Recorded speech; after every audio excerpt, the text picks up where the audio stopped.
السلام علیکم دوستو، میں آج آپ کے لیے لائی ہوں اعصاب کی کمزوری۔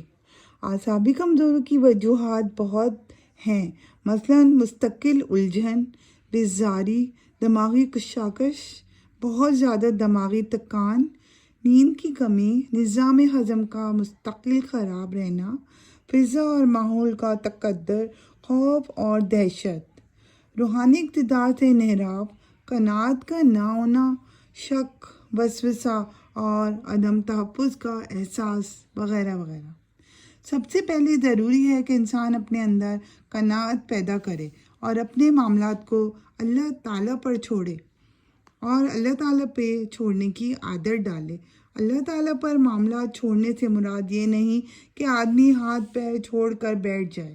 صحیح طرز فکریہ یہ ہے کہ آدمی وظیفہ اعضاء پورا کرنے کے بعد نتیجہ اللہ تعالیٰ کے اوپر چھوڑ دے اور بطور علاج صرف ایک گھونٹ پانی پر ایک مرتبہ یہ آیت پڑھ کر پانی پر دم کر کے صبح نہار پیٹ پی لیا کرے۔